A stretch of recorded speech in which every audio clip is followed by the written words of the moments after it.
스바냐서 2장 1절부터 7절까지의 말씀을 교독하겠습니다. 수치를 모르는 백성아 모일지어다 모일지어다. 명령이 시행되어 날이 겨같이 지나가기 전 여호와의 진노가 너에게 내리기 전 여호와의 분노의 날이 너에게 이르기 전에 그리할지어다. 여호와의 규례를 지키는 세상의 모든 겸손한 자들아, 너희는 여호와를 찾으며 공의와 겸손을 구하라. 너희가 혹시 여호와의 분노의 날에 숨김을 얻으리라. 가사는 버림을 당하며 아스글론은 폐허가 되며 아스돗은 데나세에 쫓겨나며 에그로는 뽑히리라. 해변 주민 그렛 족속에게 화 있을진저 블레셋 사람의 땅 가나안아, 여호와의 말씀이 너희를 치나니 내가 너를 멸하여 주민이 없게 하리라. 해변은 불밭이 되어 목자의 움막과 양떼의 우리가 거기에 있을 것이며 같이 읽습니다. 그 지경은 유다 족속의 남은 자에게로 돌아갈지라. 그들이 거기에서 양떼를 먹이고 저녁에는 아스글론 집들의 누리니 이는 그들의 하나님 여호와가 그들을 보살피사 그들이 사로잡힘을 돌이킬 것임이라. 아멘. 스바냐는 스바냐대로 하나님 백성이 무엇을 해야 되는지를 말씀을 주고, 미가는 또 미가대로 하나님 백성이 하나님이 원하시는 무엇을 해야 되는지의 말씀을 줍니다. 미가서 6장 8절에 보면 사람아, 주께서 선한 것이 무엇임을 내게 보이셨나니, 그리고 세 가지를 말씀합니다. 첫째는 공의를 행하며, 둘째는 인자를 사랑하며, 셋째는 내 하나님과 함께 행하는 것이 아니겠느냐. 그러니까 미가의 개념은 사실은 오늘 스바냐에서 말하고 있는 개념하고 크게 다르지 않습니다. 물론 미가는 100년 전, 스바냐보다는 100년 전의 사람이고 선지자입니다. 그렇지만 이 선지자가 기본적으로 주는 메시지에 공통분모가 있습니다. 오늘도 여러분이 3절에 보시면 여호와의 규례를 지키는 세상의 모든 겸손한 자들아, 그렇게 말씀하고, 너희는 여호와를 찾으며 공의와 겸손을 구하라. 이렇게 미가서 6장 8절하고 비슷한 구절을 말씀했습니다. 미가서는 공의를 행하라, 인자를 사랑하라, 그리고 여호와와 함께 행하라. 그런데 그 순서를 약간 바꿔서 여기서는 여호와를 찾아라, 그 다음에 공의를 구하라, 그 다음 겸손을 구해라. 물론 이 인자라는 말 대신에 겸손을 집어넣었지만 그것은 모든 선자가 똑같은 표현을 쓰는 것이 아니라 보는 각도에 따라서 지금 백성에게 필요한 것이 뭘까? 어떨 때는 인자가 필요할 때가 있고 어떨 때는 겸손이 필요할 때가 있는데, 특별히 스바냐가 강조하고 싶은 내용이 이 겸손이라는 단어였습니다. 3절에 보면 2번이나 나오고 있습니다. 여호와의 규례를 지키는 세상의 모든 겸손한 자들 라고 부르고 있고, 그 다음에 너희는 여호와를 찾으며 공의와 겸손을 구하라 라고 되어 있습니다. 그러니까 우리는 이 3절을 보면서 스바냐가 겸손을 강조하고 있구나. 그러면 겸손이라는 게 뭘까? 우리는 우리 스스로에게 질문을 해야 합니다. 왜냐하면 스바냐가 강조하는 내용이니까 우리도 강조를 같이 해줘야 됩니다. 또 하나님께서 스바냐를 통해서 우리에게 주시는 메시지가 있기 때문에 강조를 해야 합니다.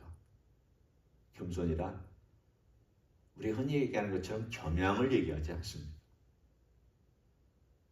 또는 허리를 이렇게 숙이면서 제가요 뭐 그런 거 못합니다 라고 이렇게 물러서는 것을 성경은 겸손이라고 말하지 않습니다. 그건 겸손하고 아무 의미가 겹치는 아무것도 없습니다. 그건 동양적인 겸손, 유교적인 겸손이죠. 겸양이라고 보통 얘기하는 겸손입니다.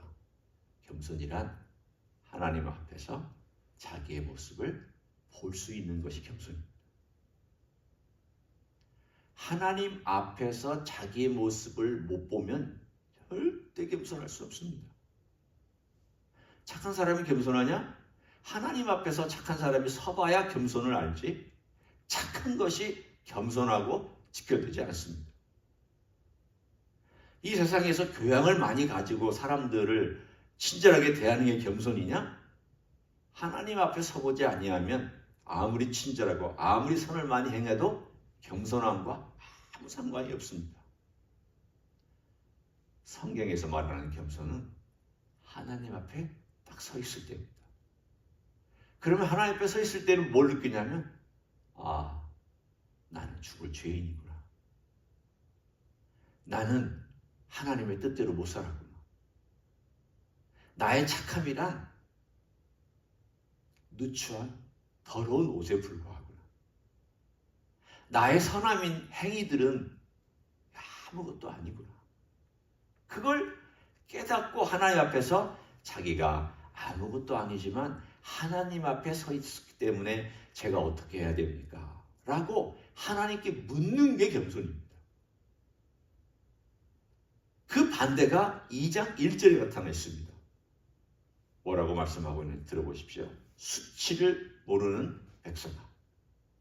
겸손의 반대가 뭐냐? 수치를 모르는 것입니다. 부끄러움을 모르는 것입니다. 하나님 앞에 부끄러움을 모르고 말씀 앞에 부끄러움을 모르고 하나님께서 말씀하시는데도 불구하고 부끄러움을 모르고 있는, 여기서 부끄러움을 모르고 있다는 말은 다른 것이 아니라 내가 뭘 잘못했는데요? 라고 얘기하는 빤빤한, 얼굴이 아주 뻔뻔한 모습의 그러한 것들이 겸손의 반대가 수치를 모르는 것이고, 수치를 아는 것, 여기서 수치를 안다는 말은 다른 것이 아니라 하나님 앞에서 내가 얼마나 부족한 인생인지를 알고 하나님 앞에 어떻게 하면 좋겠습니까? 하나님, 제가 어떻게 살면 좋겠습니까? 제 자신의 모습을 보면 너무 부끄럽고 죄송해서 어떻게 할 수가 없습니다.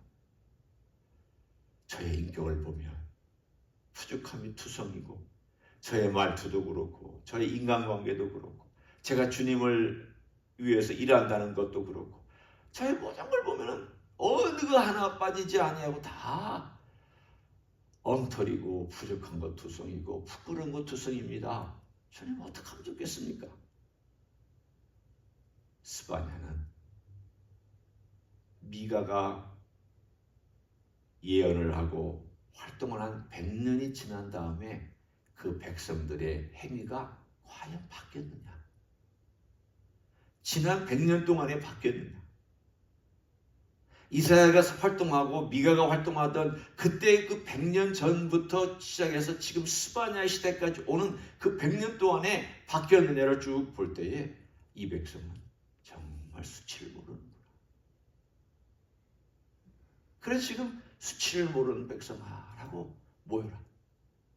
왜 모이라고 얘기하냐면 하나님 말씀 듣고 기회가 있을 때 너희들이 이렇게 행해야 된다. 기회를 주실 때 이렇게 행하는 것이 너희들이 살 길이다. 오늘 그것이 이 스바냐의 핵심입니다. 모일지어다, 모일지어다. 그리고 2절에 명령이 시행되어 날이 겨같이 지나가기 전,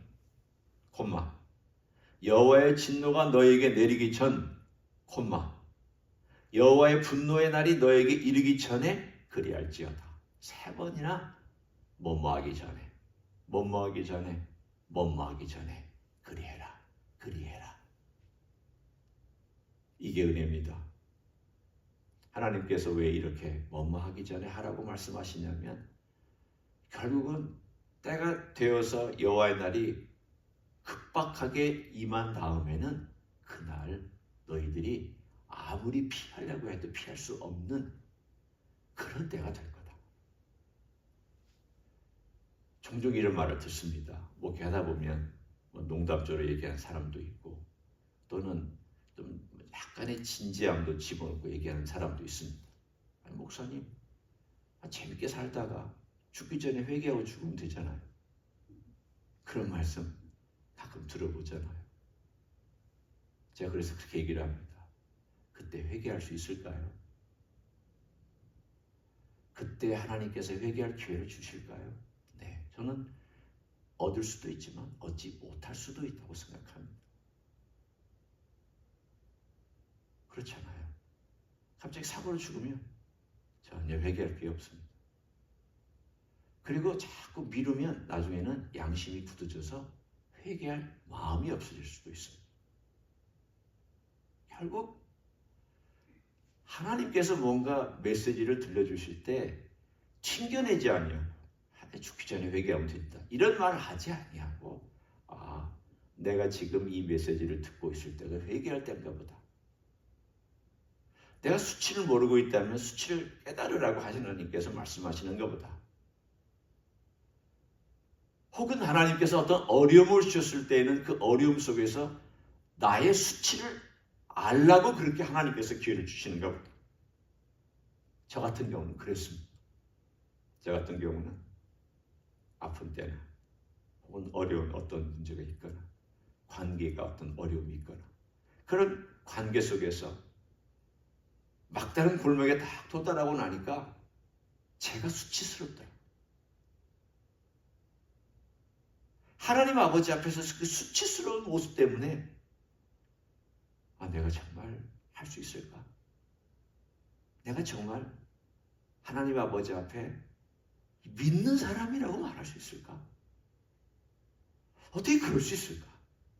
그 수치가 정말 수치스럽게 만들었어요.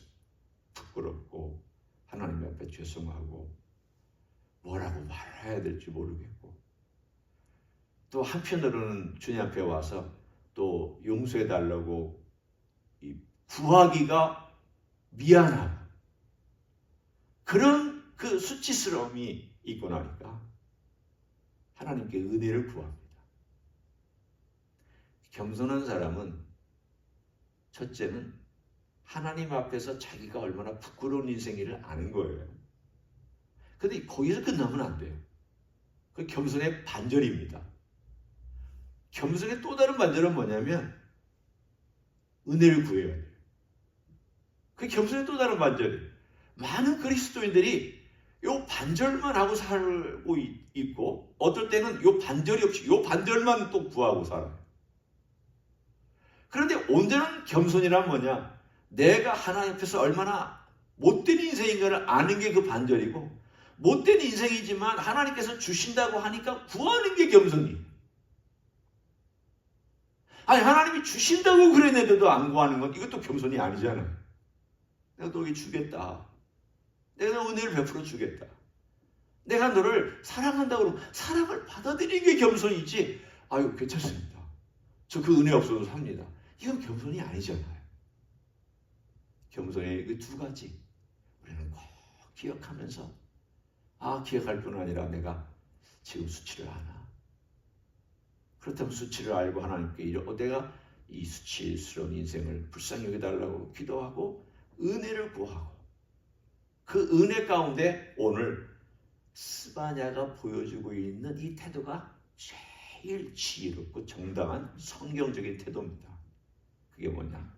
오늘 2절, 3절 하나만 가지고도 굉장한 메시지가 있습니다. 들어보십시오. 너희는 여호와를 찾으며 공의와 겸손을 구하라.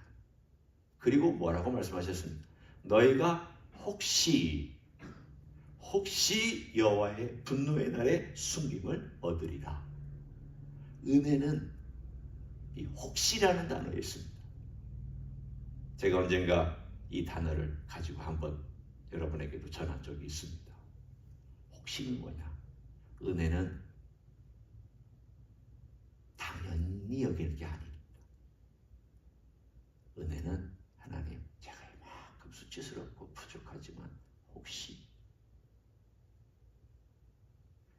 둘째 아들이 아버지에게 돌아올 때에 아버지 나 돌아왔습니다, 그렇게 하지 않았습니다. 내가 가서 이제 종이 하나로 저를 혹시 써주시면 좋겠습니다. 그 말이에요. 전 자격이 없습니다. 아버지의 아들이라 제가 칭함을 못 받습니다. 너무 부끄러워서 아들이라고 자격도 없으니 그냥 종이 하나로 혹시 써주시면 얼마나 좋을지. 그 자세가 오늘 이 자세예요. 은혜는 이걸 아는 거예요. 이걸 모르는 사람은 은혜를 당당하게 여기죠. 받는 게. 내가 무슨 잘난 것처럼 내가 뭘 맡겨놓은 것처럼, 내가 당연히 받아야 될 것처럼. 그 은혜 아닙니다. 그거는 내가 잘해서 받는 상급이지 은혜는 그게 아닙니다. 은혜는 받을 자격이 없는 사람이 받는 거잖아. 혹시. 그리고 세 번째, 오늘 멋진 메시지가 이 가운데 있습니다. 그 뭐냐면 여호와의 분노의 날에 숨김을 얻으리라. 여러분, 스바냐의 뜻이 뭔지 아십니까? 스바냐의 뜻은 여호와께서 숨기신다, 혹은 여호와께서 덮으신다 라는 뜻입니다. 그러니까 이런 뜻이에요. 손이 크면 덮어서 숨길 수가 있잖아요. 우리 손은 작아서 안 됩니다. 인간의 손은 아무리 펼쳐도 이 정도밖에 안 됩니다. 그러니 숨길 수가 없어요. 그렇지만 여러분 상상해 보십시오. 큰 손이 있는데 이 손이 나를 다 덮을 수 있을 정도로 큰 손입니다. 그러면 내 손으로 이렇게 덮어주면 숨겨줄 뿐 아니라, 숨긴다는 건 뭘 의미하냐면 보호한다는 뜻입니다. 보호한다. 이렇게 마치 이게 저예요. 아무 능력도 없고 무기력하지만 이 손이 이렇게 보호해주면 누구도 이 손을 건들 수 없고 어떤 것도 이 손을 뚫을 수가 없습니다. 인간의 손이야 물론 약하니까 뚫을 수는 있지만 하나님의 손은, 우리 주님의 손은 누구도 뚫을 수가 없습니다. 스바냐의 뜻이 이것입니다. 여호와께서 숨기신다, 여호와께서 보호하신다, 여호와께서 덮으신다. 이 단어를 오늘 여기에 자기 이름을 가지고 썼습니다. 여호와의 분노의 날에 숨김을 얻으리라. 사랑하는 성도 여러분, 오늘 하루도 우리는 주님의 그 따뜻한 손 아래에서 삽니다. 지금도 우리는 그 보호 아래 삽니다. 그리고 그날이 와도, 그 분노의 진노의 날이 앞으로 언젠가는 올 텐데 그날이 와도 우리 주님의 따뜻한 손으로 우리를 보호하시고 숨겨주시고 그리고 주님의 나라에 들어갈 수 있도록 역사하실 줄로 믿습니다. 그런 주님 신뢰하며 오늘도 주님 앞에 나아가는 여러분 되시기를 예수님의 이름으로 간절히 축원합니다. 기도하겠습니다. 고맙습니다. 예수님, 우리를 이렇게 주님의 손으로 보호해주시고 숨겨주시고 주님의 능력으로 인도해 주시니 감사를 드립니다.